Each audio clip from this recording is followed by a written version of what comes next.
आइए इस कहानी की पृष्ठभूमि को राजस्थान के एक रेतीले और रहस्यमयी छोटे शहर कुलधरा की सरहद पर बसे एक पुराने ठिकाने पर ले चलते हैं। यहाँ की तपती रेत और पुरानी हवेलियां कहानी में एक अलग ही रोमांच पैदा करेंगी। राजस्थान का छोटा सा कस्बा गढ़ महारानी। यहाँ की गलियां संकरी हैं और हवेलियां सदियों पुराने राजसीने में दबाए खदती हैं।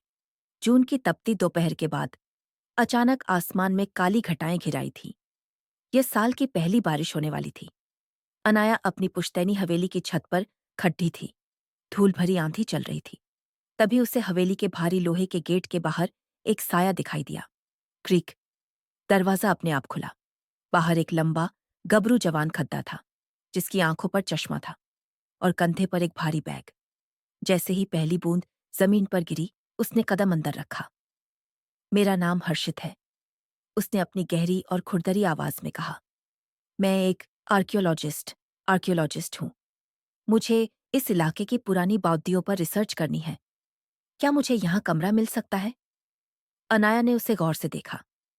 इस कस्बे में अजनबियों का आना मना तो नहीं था, पर हर्षित की मौजूदगी में कुछ ऐसा था जो उसे बेचैन कर रहा था। उसकी जैकेट की जेब से एक पुराना पीतल का ताबीज झांक रहा था, वैसा ही ताबीज जैसा अनाया के दादाजी पहना करते थे। हर्षित 29 वर्ष, लंबा गठीला बदन और तेज दिमाग। वह खुद को इतिहासकार बताता है, लेकिन उसकी चाल ढाल किसी ट्रेन किए हुए जासूस जैसी है। वह यहाँ किसी पुरानी खोज के लिए नहीं, बल्कि एक पुराने गुनाह का हिसाब करने आया है। अनाया 24 वर्ष, सांवली रंगत, बड्ढी आंखें और स्वाभिमानी व्यक्तित्व। वह अपनी हवेली को एक होमस्टे की तरह चलाती है। वह अंदर से टूटी हुई है, क्योंकि उसके भाई की मौत को हादसा कहकर बंद कर दिया गया था।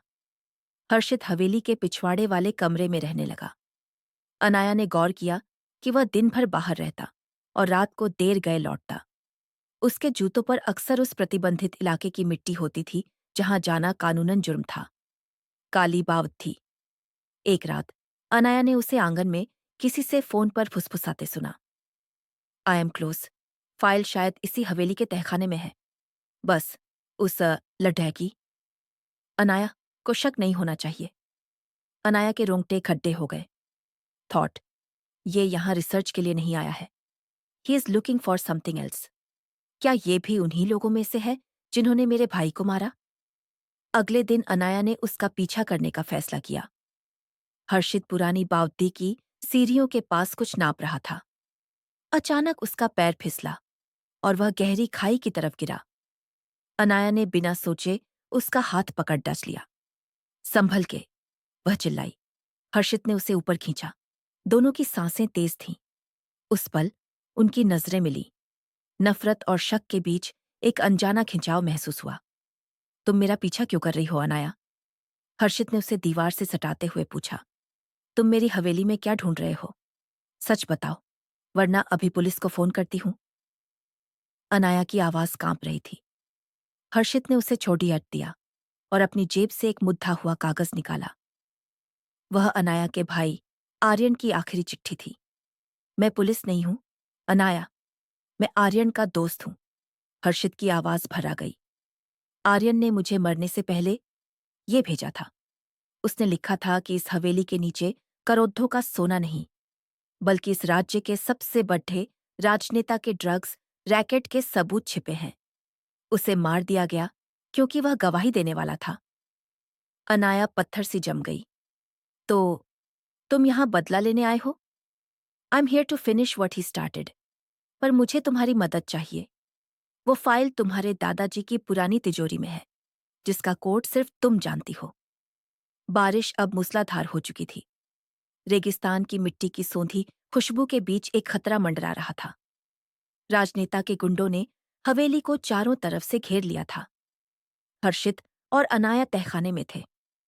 अनाया ने कांपते हाथों से तिजोरी का गुप्त बटन दबाया। क्लिक। अंदर एक पुरानी डायरी और एक पेन ड्राइव थी। जैसे ही वे बाहर निकलने लगे, एक गोली चली और हर्षित के हाथ को छूकर निकल गई। हर्षित! अनाया चिल्लाई।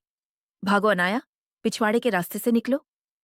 हर्षित ने उसे धक्का दिया और खुद गुंडों का मुकाबला करने लगा। अनाया भाग सकती थी, लेकिन उसने पीछे मुड़ कर देखा। हर्षित उसके भाई के लिए अपनी जान जोखिम में डाल रहा था। उसने पास पड्डा एक भारी पीतल का दिया उठाया और पीछे से हमला कर रहे गुंडे के सिर पर दे मारा। दोनों ने मिलकर मुकाबला किया और बारिश के अंधेरे का फायदा उठाकर हवेली की गुप्त सुरंग से बाहर निकल गए, जो सीधे शहर के पुलिस स्टेशन की पुरानी चौकी पर खुलती थी। हफ्तों की अदालती कार्रवाई के बाद सच की जीत हुई। जो हादसा था वह कत्ल साबित हुआ और मुजरिम सलाखों के पीछे पहुंच गए। हवेली की मरम्मत हो चुकी थी। बारिश की एक और शाम थी, लेकिन आज डर नहीं था। हर्षित जाने के लिए तैयार था। अब तो सब ठीक हो गया। अनाया ने बालकनी में खड्डी डीचे होकर कहा, तुम्हारा मिशन पूरा हुआ। हर्षित उसके करीब आया। उसने अनाया का वह हाथ पकड़ा जिसे उसने उस रात दिया जलाया था। मिशन पूरा हुआ, पर एक कहानी अधूरी रह गई। कौन सी? अनाया ने धीरे से पूछा। एक अजनबी और एक जिद्दी लड़डचकी की कहानी। क्या इससे आगे बढ़ाने का एक मौका मिलेगा? अनाया ने मुस्कुराते हुए अपनी आंखें झुका लीं। थॉट, रेगिस्तान में भी फूल खिल सकते हैं, बस सही बारिश का इंतजार होता है। हर्षित ने उसे गले लगा लिया। गर्म हरानी की रेत पर अब उनकी परछाइयां एक हो चुकी।